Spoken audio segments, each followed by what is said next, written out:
As we were talking a little bit before, within the campaign, watching the debate, the flatlining of the president steps down, the vice president steps up, yet and still beneath that, the organization was building and continuing despite what was going on top side. That is very true, Michael, and I'll tell you that this incredible enthusiasm we're seeing, and it's organic, right? There are hundreds of thousands of folks coming to us, signing up for this campaign. 170,000 signed up to the campaign in the first week since the president endorsed the vice president, and it was 360,000 by the end of that weekend. But in that weekend, last weekend, we had already planned a weekend of action with 2,300 events in battleground states, 1,400 staff, more than 260 offices. We've been planning and expecting a close race across the 7 states Simone mentioned this entire time. There's just political gravity. It requires an organization. It requires building trust and relationships, building a volunteer army, and having the infrastructure to do something with it. And so when that enthusiasm has come, and it is real and it's here,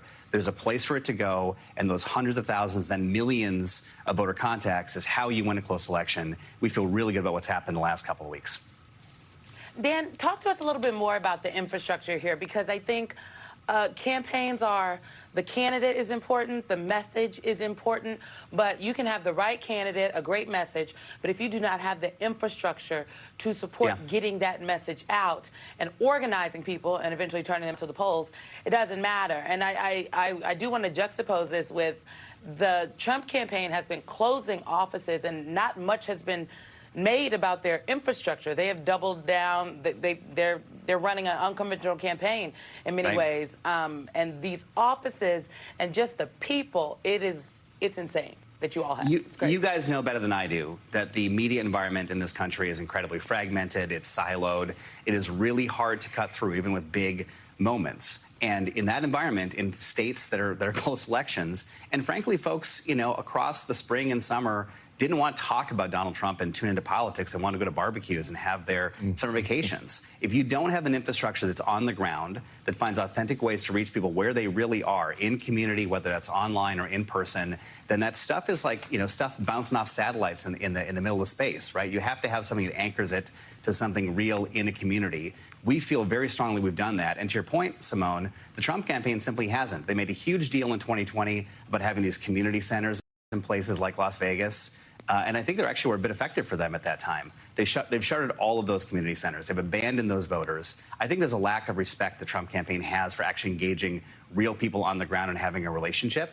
But by contrast, our folks are there on the ground. We've got places in Nevada that don't just do voter contact. They connect folks to social services. They have entertainment. They're physically present and connected to people. And then when the ads come, when the debates come, when the conventions come, it feels a lot more real to folks because you can cut through with that organization on the ground.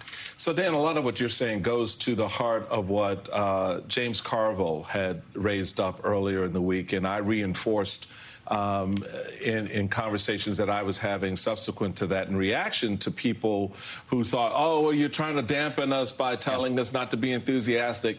No, what I think Carville was very clear in saying was the enthusiasm's great, but everything is what you're saying is what it has to be channeled into. That enthusiasm has to go into something in order for you to have the outcome at the ballot box in November. Yeah, I think the thing people should understand about this race is that throughout the events of the spring and summer and into now, those big moments we talked about, the race didn't move a ton in either direction. A couple of points here or there, maybe on the national polls. And by the way, I don't think those head-to-head polls mean much anyway in the summer. Right. But we've seen, no matter what the polls were in 2022, no matter what they were in 2020, there's gravity and stuff snaps back into a very tight race. And those 7 states Simone mentioned are going to be close. They are just going to be razor close. And if you have an organization that can cut through and on the margins, talk to voters, mobilize them, persuade them, do things like hear ballots, register people, deal with misinformation and disinformation, and have a presence that's respectful of the voters and their choices, that is how you win a close election.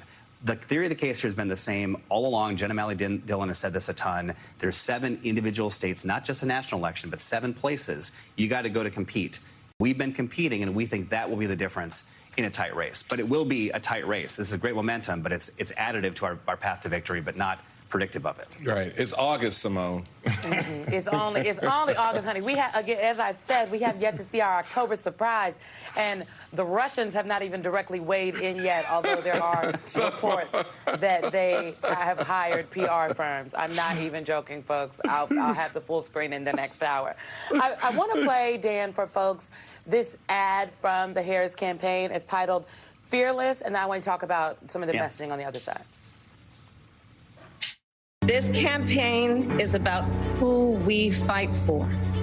We believe in a future where every person has the opportunity not just to get by, but to get ahead, where every senior can retire with dignity. But Donald Trump wants to take our country backward, to give tax breaks to billionaires and big corporations and end the Affordable Care Act. But we are not going back. I'm Kamala Harris, and I approve this message.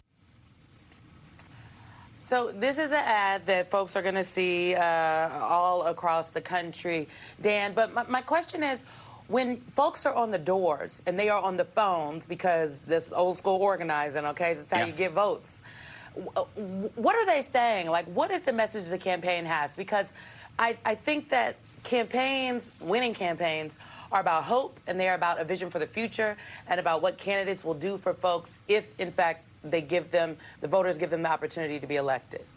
I'm glad you asked that question, Simone. We get anecdotal reports and, of course, quantitative stuff from the field all the time.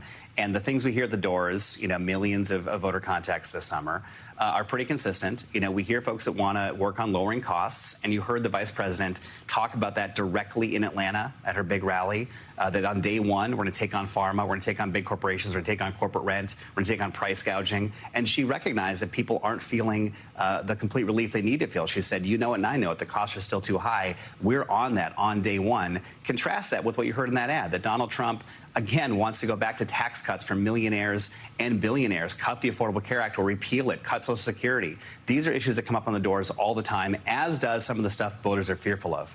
Project 2025, we hear about that consistently, especially in black communities. They understand what a threat this is, and they do not want to go back to a darker day. Dan, thank you so much. Folks, if the Harris campaign wins out, it'll be because, Dan kept the troops together in the battleground state. All props to Dan and his team. Absolutely. Okay. Thank you, guys. Appreciate your time, Dan. Next, folks, we are on Running Mate Watch all weekend as Vice President Harris meets with the final contenders. Some people are saying it's like a rose ceremony. I don't know. And a programming note, on Saturday, September 7th, you can join the three of us and a host of other MSNBC anchors in person for MSNBC Live Democracy 2024 in Brooklyn. This is a fan event where you can get inside perspective about this historic election. And again, who knows what would have happened by September. Scan the QR code on your screens right now. Scan them. Get your tickets today. Book your hotel room. And we'll be right back.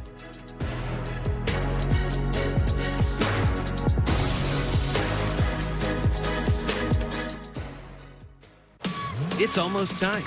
Verizon Small Business Days are coming, August 5th to the 11th. Meet with our experts, get a free tech check, and special offers.